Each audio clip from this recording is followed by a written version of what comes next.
새벽 기도회를 시작하며 우리 마음 모아 함께 찬양하죠. 아바 아버지.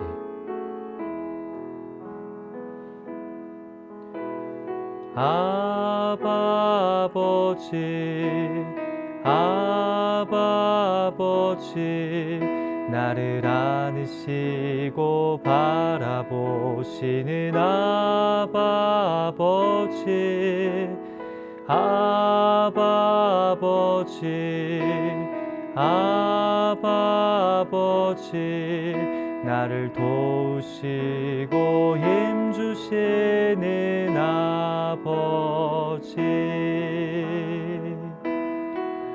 주는 내 마음을 고치시고 볼 수 없는 상처 만지시네.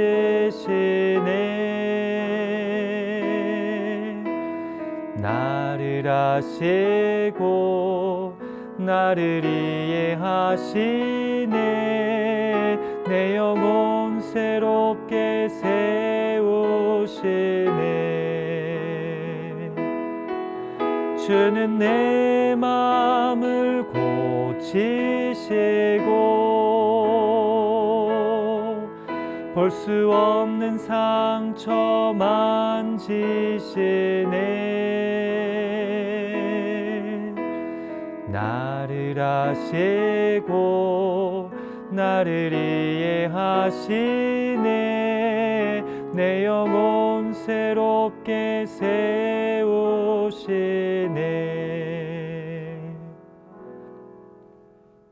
아멘. 우리 시간 함께 기도하죠. 하나님 아버지, 오늘 이 하루도 우리에게 구별된 시간을 허락하셔서 찬양함으로, 말씀 들음으로, 기도함으로 시작하게 하여 주심을 감사드립니다. 오늘 우리가 다 흩어져서 온라인으로 이 새벽 기도에 참여하지만 동일한 성령께서 감화, 감동, 만지심으로 우리 가운데 역사하여 주셔서 우리로 붙잡아야 될 것들을 붙잡고 내려놔야 될 것들을 내려놓게 하실 줄 믿습니다. 에녹이 하나님과 함께 걸었던 것처럼 이 새벽 기도의 시간을 통해 오늘 하루 하나님과 함께 걷는 우리 모두가 되게 하여 주시옵소서. 지금 우리가 예배하고 있는 그곳이 거룩한 땅 되게 하여 주시고 하나님을 깊이 있게 만나는 거룩한 예배의 시간 되게 하여 주시옵소서. 성령님께 이 시간을 의탁하오며 예수님의 존귀하신 이름으로 간절히 기도하옵나이다. 아멘. 우리 새벽 기도에 함께 하시는 여러분들 한 분 한 분을 주님의 이름으로 환영하고 축복합니다. 이렇게 또 하루를 시작하며 우리가 말씀의 자리, 기도의 자리로 나아갈 수 있다는 것이 얼마나 귀한지 모르겠습니다. 오늘 우리에게 주신 하나님의 말씀 출애굽기 7장 8절에서 25절까지의 말씀입니다. 출애굽기 7장 8절에서 25절까지의 말씀을 제가 봉독할 때 여러분 마음으로 귀로 함께해 주시기를 부탁드립니다. 제가 읽습니다. 여호와께서 모세와 아론에게 말씀하여 이르시되 바로가 너희에게 이르기를 너희는 이적을 보이라 하거든 너는 아론에게 말하기를 너의 지팡이를 들어서 바로 앞에 던지라 하라. 그것이 뱀이 되리라. 모세와 아론이 바로에게 가서 여호와께서 명령하신 대로 행하여 아론이 바로와 그의 신하 앞에 지팡이를 던지니 뱀이 된지라. 바로도 현인들과 마술사들을 부르매 그 애굽 요술사들도 그들의 요술로 그와 같이 행하되 각 사람이 지팡이를 던짐에 뱀이 되었으나 아론의 지팡이가 그들의 지팡이를 삼키니라. 그러나 바로의 마음이 완악하여 그들의 말을 듣지 아니하니 여호와의 말씀과 같더라. 여호와께서 모세에게 이르시되 바로의 마음이 완강하여 백성 보내기를 거절하는도다. 아침에 너는 바로에게로 가라. 보라, 그가 물 있는 곳으로 나오리니 너는 나일 강가에 서서 그를 맞으며 그 뱀 되었던 지팡이를 손에 잡고 그에게 이르기를 히브리 사람의 하나님 여호와께서 나를 왕에게 보내어 이르시되 내 백성을 보내라. 그러면 그들이 광야에서 나를 섬길 것이니라 하였으나 이제까지 내가 듣지 아니하도다. 여호와가 이같이 이르노니 내가 이로 말미암아 나를 여호와인 줄 알리라. 볼지어다 내가 내 손의 지팡이로 나일강을 치면 그것이 피로 변하고 나일강의 고기가 죽고 그 물에서는 악취가 나리니 애굽 사람들이 그 강물 마시기를 싫어하리라 하라. 여호와께서 또 모세에게 이르시되 아론에게 명령하기를 내 지팡이를 잡고 내 팔을 애굽의 물들과 강들과 운하와 못과 모든 호수 위에 내밀라 하라. 그것들이 피가 되리니 애굽 온 땅과 나무 그릇과 돌 그릇 안에 모두 피가 있으리라. 모세와 아론이 여호와께서 명령하신 대로 행하여 바로와 그의 신하의 목전에서 지팡이를 들어 나일강을 치니 그 물이 다 피로 변하고 나일강의 고기가 죽고 그 물에서는 악취가 나니 애굽 사람들이 나일 강물을 마시지 못하며 애굽 온 땅에는 피가 있으나 애굽 요술사들도 자기들의 요술로 그와 같이 행함으로 바로의 마음이 완악하여 그들의 말을 듣지 아니하니 여호와의 말씀과 같더라. 바로가 돌이켜 궁으로 들어가고 그 일에 관심을 가지지도 아니하였고 애굽 사람들은 나일강 물을 마실 수 없으므로 나일 강가를 두루 파서 마실 물을 구하였더라. 여호와께서 나일강을 치신 후 이레가 지나니라. 아멘.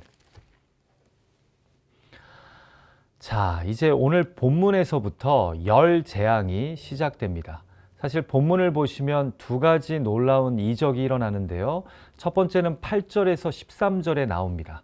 지팡이가 뱀이 되면서 애굽 요술사들이 부리는 뱀들을 집어 삼키는 이적입니다. 두 번째는 나일강의 물이 피로 변하는 이적이자 재앙인데요. 두 개가 다 놀라운 이적임에도 첫 번째 이적은 재앙의 징벌로 이어지지 않았기 때문에 10가지 재앙의 하나로 보지 않습니다. 무엇보다 바로 왕과 애굽 사람들로 하여금 이스라엘의 하나님 여호와가 누구인지를 직접적으로 알려주지는 않기 때문입니다. 여러분, 우리가 출애굽기 6장을 보면요, 바로 왕이 이스라엘 백성의 광야 여정을 단칼에 거절하고 오히려 더 가중된 노동을 명하자 하나님이 탄원하는 모세를 진정시키며 어떤 단어가 반복해서 등장했는지 아십니까? 바로 나는 여호와니라는 말씀이요 계속해서 등장합니다. 여러분, 히브리 단어로 엘로힘이 보통 개역 개정 성경에서 하나님으로 번역되고요, 야훼가 여호와로 번역되었는데요. 엘로힘은 보통 이방인을 포함한 모든 세계를 대상으로 일반적인 신적 통치자를 의미할 때 사용되는 단어입니다. 그런데 여호와는요, 다른 어떤 의미보다 이스라엘만의 하나님을 특정적으로 이야기할 때 사용되는 하나님의 이름입니다. 그래서 6장부터 하나님이 내가 말 안 듣는 바로에게 나의 강한 손으로 이적을 보여서 내가 이스라엘의 하나님 여호와임을 보이시겠다는 겁니다. 그러니 걱정하지 말고 다시 바로 왕을 찾아가라는 거죠. 자, 이렇게 6장과 7장에서 여호와임을 보이시겠다고 한 다음에 첫 번째 재앙으로 나일강이 피로 변하는데요. 같이 본문 17절을 볼까요? 하나님이 지팡이가 뱀으로 변한 것을 보고서도 말을 듣지 않는 바로에게로 다시 가라고 모세에게 명하시면서 하신 말씀입니다. 여호와가 이같이 이르노니 내가 이로 말미암아 나를 여호와인 줄 알리라. 볼지어다 내가 내 손의 지팡이로 나일강을 치면 그것이 피로 변하고, 자, 또 뭐가 등장합니까? 나를 여호와인 줄 알리라. 곧 내가 이스라엘의 전능한 신인 것을 이 재앙을 통해 알리시겠다는 겁니다. 그리고 두 번째 재앙, 세 번째 재앙에서도 계속해서 이 여호와인 줄 알리라는 문장이 등장합니다. 여러분, 우리가 여기서 한 가지 발견하게 되는 것은요, 여호와 하나님이 우리에게 당신의 존재를 드러내실 때는 크게 두 가지 방법을 사용하시는 것을 보게 됩니다. 하나는요, 복을 통해 당신을 드러내시는 거고요. 또 한 가지는 심판, 곧 시련과 고난을 통해 당신을 드러내시는 겁니다. 이해가 되시나요? 우리는 흔히 기복주의적 신앙의 영향으로 복을 받음으로 하나님의 살아계심을 확인할 수 있다고 생각하는데요. 사실 성경을 보면요, 의외로 많은 인물들이 그리고 나라들이 징계나 심판을 통해 하나님을 인식할 때가 많습니다. 하나님을 하나님으로 인정할 때가 많다는 겁니다. 여러분, 주로 어떤 사람들이 그럴까요? 하나님 필요 없다고, 내가 내 인생의 주인이고 나는 다른 우상을 더 믿고 따른다는 사람들은요, 복으로, 사랑으로 하나님의 하나님 되심을 인정하지 않습니다. 지금 본문의 바로 왕이 그런 겁니다. 그래서 결국 몇 가지 재앙으로까지 가는 겁니까? 10가지 재앙으로까지 가는 겁니다. 여러분, 솔직히 심판을 좀 당하고 나서라도 그나마 하나님을 인정하고 믿는 것이 다행이지만 그러기 전에 하나님을 인정하고 경외하면 정말 지혜로운 겁니다. 그런데요, 꼭 주님이 강한 팔로 경고와 징계의 매를 들어야 움직이는 교만한 자들이 있습니다. 끝까지 버티는 자들이 있습니다. 바로왕처럼 말입니다. 우리는 10가지 재앙이 끝날 때까지 하나님이 이스라엘의 여호와이심을 쉬이 인정하지 않는 바로왕의 강팍하고 교만한 모습을 계속 보게 될 것입니다. 여러분, 우리도 마찬가지입니다. 하나님을 내 삶의 여러 영역 중 특정 영역에서는 여호와로 인정하지 않는 모습들이 있지는 않습니까? 바로 왕처럼 아예 처음부터 끝까지 무시하지는 않지만 그럼에도 어떤 특정 영역이나 관계, 일에 있어서는 하나님의 하나님 되심을 애써 부정하고 무시하는 영역은 혹시 없습니까? 어떤 분에게는 그것이 자녀와의 관계일 수 있고요. 어떤 분에게는 내가 일구어 키웠다고 생각하는 비즈니스일 수도 있습니다. 아니면 돈이요, 명예일 수 있습니다. 그래서 바로왕처럼 끝까지 여호와 하나님을 인정하지 않습니다. 그리고는 징계와 심판을 통해 내가 여호와인 줄 알리라를 경험하게 됩니다. 부디 10가지 재앙을 묵상하시면서 교만한 바로왕이 아닌 여호와 하나님의 주권과 통치를 속히 인정하는 지혜자가 되시기를 간절히 소망합니다. 자, 우리가 오늘 본문에서 또 한 가지 발견하게 되는 특이점은요, 바로 아론의 역할입니다. 어제 본문에서 성경은 아론의 족보를 통해 그 또한 모세를 돕는 하나님의 도구이자 대언자로 세워졌음을 우리가 확인했는데요. 그래서 그런지 오늘 본문부터 아론의 역할이 좀 더 명확하게 묘사됩니다. 예를 들어 볼까요? 하나님이 모세와 아론에게 바로왕에게 가서 이렇게 하라고 지시하시면서 9절에서 이런 말씀을 하십니다. 너는 아론에게 말하기를 너의 지팡이를 들어서 바로 앞에 던지라 하라. 그것이 뱀이 되리라. 거의 아론이요, 모세의 비서와 같습니다. 모세가 바로왕에게 할 말이나 행동이 있으면 누구에게 전합니까? 아론에게 말합니다. 그러면 아론이 그대로 말하고 심지어 행동까지 합니다. 그래서 10절을 보면 그대로 아론이 모세를 대신해서 행합니다.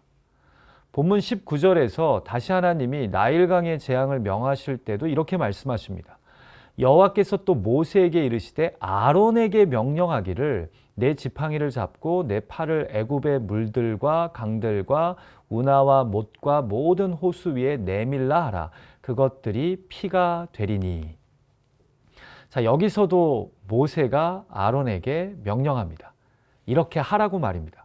그러면 아론이 그대로 따라합니다. 여러분, 저는 본문을 보면서요, 모세가 부럽지 않고 아론이 멋져 보입니다. 사실 모세는 리더하기를 싫어하지 않았습니까? 그런데 모세의 위대한 출애굽 리더십 뒤에는요, 사실 형 아론의 헌신과 동역이 있었던 겁니다. 둘 다 하나님이 들어 사용하십니다. 그런데 누구는 총 리더로, 누구는 이 리더를 든든히 돕는 동역자로 사용됩니다. 제가 볼 때 사람들 눈에는 모세가 더 멋져 보일지 모르겠지만 제 눈에는 아론이 더 귀해 보입니다. 저도 부족하지만 목사로서 리더십을 발휘합니다. 그런데 참 못나고 연약할 때가 많습니다. 그런데 이런 제 옆에서 든든하게 동역해주며 자신이 드러나지 않음에도 옆에서 저를 헌신적으로 도와주시는 분들이 있습니다. 제가 좋아서가 아니라 하나님의 뜻과 영광을 위해서 말입니다. 제가 보니까요, 좀 부족해도 기질상 리더의 은사가 있는 분들이 있고요. 또 훌륭해도 기질상 리더보다 리더를 옆에서 묵묵히 돕는 은사를 가진 분들이 있습니다. 여러분, 리더만 훌륭합니까? 대단합니까? 아닙니다. 옆에서 뒤치다꺼리하며 리더를 위해 기도하며 돕는 자들이 훨씬 더 훌륭합니다. 어쩌면 오늘날의 가정 일터 관계 속에서 문제가 생기는 것은 모두가 리더만 하려고 하고 좋은 조력자, 동역자 하기는 거부하기 때문이 아닐까 싶습니다. 하나님이 부르셔서 사용하시겠다는 그 그릇의 은사대로 모양대로 쓰임받는 것이 가장 복됩니다. 하나님 보시기에는 누가 더 귀하고 대단한 것이 아니라 서로 하나님의 뜻과 영광을 위해 가진 은사대로 동역하는 것이 가장 아름다운 겁니다. 부디 가정과 일터에서 역할에 따라 리더를 세워주고 보완해주는, 더불어 나의 조력자를 인정해주고 격려해주는 지혜자들이 되시기를 주님의 이름으로 축복합니다. 자, 또 한 가지 우리가 오늘 본문을 읽다가 흥미를 갖게 되는 부류의 사람이 있습니다. 바로 애굽의 요술사들입니다. 여러분, 강팍한 바로가, 교만한 바로가 모세와 아론이 보여주는 이적들을 보고서도 쉬이 마음을 돌이키지 않은 이유 중에 하나가요, 바로 이 어설픈 요술사들 때문입니다. 자, 도대체 이들은 어떻게 모세와 아론이 보여준 하나님의 이적을 따라한 걸까요? 일단 두 가지 관점이 가능할 듯합니다. 첫째는 모세와 아론은 실제로 초자연적인 하나님의 기적을 보여줬다면 요술사들은 속임수를 쓴 겁니다. 예를 들면 이런 거죠. 고대 이집트 문헌을 보면요, 이 뱀의 최면을 거는 기술이 기록되어 있습니다.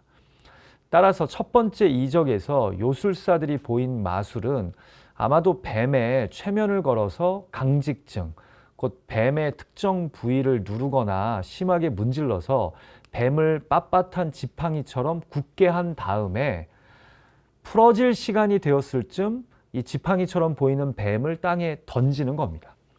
그러면 지팡이로 보이는 뱀이 다시 움직이겠죠. 나일강이 피로 변한 재앙을 따라한 것도 마찬가지입니다. 본문 20절을 보면 모세와 아론이 나일강을 치니 그 물이 다 피로 변했다고 기록합니다. 22절에서 애굽 요술사들도 그와 같이 행했다라고 기록하는데요. 일단 나일강은 이미 피로 다 변했으니 아마도 깨끗한 물을 길러온 후에 빨간 염료를 푸는 방식으로 물 색깔을 바꿨을지 모르겠습니다. 자, 두 번째로 우리가 추측 가능한 이해는요, 실제로 이들 요술사들이 자신들이 믿는 가짜 신들의 권세를 통해 어설프게 마법을 보인 것일 수도 있습니다. 또 실제로 뒤로 갈수록 속이기 쉽지 않은 재앙들이 일어나는데 그것을 이들이 따라하기도 합니다. 만약 성경의 의도가 속임수가 아닌 악한 권세의 마법이라면 그것은 명확하게 영적 싸움을 보여주는 겁니다. 이스라엘의 하나님 여호와와 애굽의 신들의 싸움 말입니다. 그리고 이 싸움에서 하나님이 하나하나 애굽 신들을 이기면서 바로 왕과 애굽의 백성들은 이스라엘의 하나님 여호와가 어떤 분이신지를 인정하게 되는 겁니다. 실제로 여러분, 첫 번째 이적에 등장하는 이 뱀과 같은 경우는요, 애굽 문명에서 매우 신성시하는 존재입니다. 뱀, 특히 코브라는요, 이 파라오의 왕관에 장식될 정도로 애굽에게는 매우 중요한 신입니다. 자, 그런데 본문에서 어떻게 됩니까? 여호와 하나님의 뱀이 요술사들의 뱀들을 다 집어삼킵니다. 신들의 전쟁에서 누가 승리한 겁니까? 이스라엘의 하나님 여호와가 승리한 겁니다. 여러분, 나일강도 마찬가지입니다. 나일강은 애굽의 젖줄입니다. 애굽의 풍요와 번영을 상징하는 강입니다.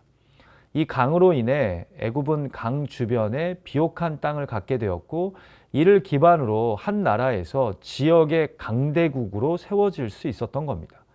자, 그런데 여호와 하나님이 하필 그 많고 많은 것 중에 나일강을 택하셔서 그 강의 물을 다 피로 바뀌게 하십니다. 나일강의 물고기가 다 죽고 그 물에서 악취가 나기까지 합니다. 애굽 요술사들이 자신들도 할 수 있는 뭔가를 보여주기는 한 것 같은데, 흥미로운 것은 그렇게 할 수 있는 권세로 피로 변한 나일강을 원상태로 돌려놓지는 못합니다. 자, 이것을 통해 성경이 무엇을 보여주려는 겁니까? 애굽의 풍요와 번영을 지켜주는 듯한 나일강도 여호와 하나님의 권세 앞에서는 아무것도 아니라는 겁니다. 큐티 책자의 묵상글처럼 지금 여호와 하나님은 애굽이 풍요의 신으로 떠받들던 나일강의 허상을, 이 재앙을 통해 폭로하시며 조롱하는 겁니다. 당장 우리에게 밥을 주는 세상의 생명줄로 보이고 우리 생명을 좌지우지할 수 있는 것처럼 느껴지지만, 사실 생명의 원천이신 하나님만이 우리 생사를 책임져 주시고 우리의 아픔을 치료해 주실 수 있다는 겁니다. 사랑하는 기도자 여러분, 여러분이 나일강처럼 솔직히 믿고 의지하는 그 우상은, 그 버팀목은 무엇입니까? 그것이 여러분에게 풍요와 번영을 준다고 믿으십니까? 아닙니다. 우리의 진정한 생명줄과 젖줄은 바로 여호와 하나님이십니다. 더불어 요술사들의 어설픈 속임수를 생각할 때 이런 묵상을 또한 하게 됩니다. 사실은 우리가 믿는 하나님의 권세가, 하나님의 지팡이가 요술사들이 지팡이로 만들어낸 뱀을 삼키는데, 우리는 혹시나 정반대로 눈속임에 불과한 세상의 가치관과 소문에 흔들려서 내 삶을 붙잡고 주장하시는 하나님의 주권과 계획을 의심하며 불안해하고 있지는 않습니까? 세상의 속임수가 아닌 하나님을 믿는 믿음으로, 세상의 가짜 가치관과 소문이 아닌 하나님의 말씀을 붙잡고 폭풍과 같은 세상을 진리로 걷는 저와 여러분이 되시길 간절히 소망합니다. 우리 같이 기도하죠. 하나님 아버지, 그 교만한 바로왕이 10가지 재앙이 끝날 때까지 끝까지 자신을 믿고 자신이 세운 우상들을 쫓고자 합니다. 그러나 하나님은 심판을 통해, 재앙을 통해 내가 이스라엘의 여호와임을 애굽 바로왕과 백성들에게 보이십니다. 하나님, 우리가 하나님을 우리의 하나님으로 믿고 신앙한다고 하지만 때때로 하나님보다 다른 것을 더 신뢰하고 또 하나님의 주권과 통치를 인정하고자 하지 않는 그런 영역, 그런 관계와 일이 있지는 않습니까? 바로왕처럼 재앙과 심판을 통해 하나님을 이스라엘의 여호와로 인정하는 자가 아니라 일상의 삶 속에서 하나님의 하나님 되심을 인정하며 모든 영역에서 여호와 하나님의 통치를 경험하는 우리 모두가 되게 하여 주시옵소서. 하나님 아버지, 오늘 주신 말씀을 가지고 나의 마음속을, 우리의 삶을 솔직하게 돌아보기를 원합니다. 오늘 말씀을 통해 하나님이 나를 꾸짖는 것이 있다면, 깨우쳐 주시는 것이 있다면 그 말씀 앞에 회개하며 겸손히 반응하게 하시고, 하나님이 깨닫게 하시고 이렇게 나아가야 한다고 도전하신다면 그 부르심 앞에 또한 순종함으로 하나님의 뜻을 이루어가는 우리가 되게 하여 주시옵소서. 간절히 기도하오니 세상의 헛된 속임수에 빠져서 세상의 가치관과 소문에 마음 뺏겨서 평강과 감사와 믿음을 잃으며 살아가지 않도록 우리를 붙잡아 주시고 보호하여 주시옵소서. 오늘 주신 말씀을 가지고 기도할 때 개인의 의탁의 제목들, 간구의 제목들을 하나님께 아랠 때 하나님 우리의 기도를 들으시고 구한 것보다 더 선하고 온전하고 충만하게 응답하여 주실 것을 믿습니다. 우리 삶의 샬롬이 되시는 예수님의 이름으로 의탁하며 간절히 기도하옵나이다. 아멘. 하늘에 계신 우리 아버지여, 이름이 거룩히 여김을 받으시오며 나라가 임하옵시며 뜻이 하늘에서 이루어진 것 같이 땅에서도 이루어지이다. 오늘날 우리에게 일용할 양식을 주옵시고 우리가 우리에게 죄 지은 자를 사하여 준 것 같이 우리의 죄를 사하여 주옵시고 우리를 시험에 들게 하지 마옵시고 다만 악에서 구하옵소서. 대개 나라와 권세와 영광이 아버지께 영원히 있사옵나이다. 아멘.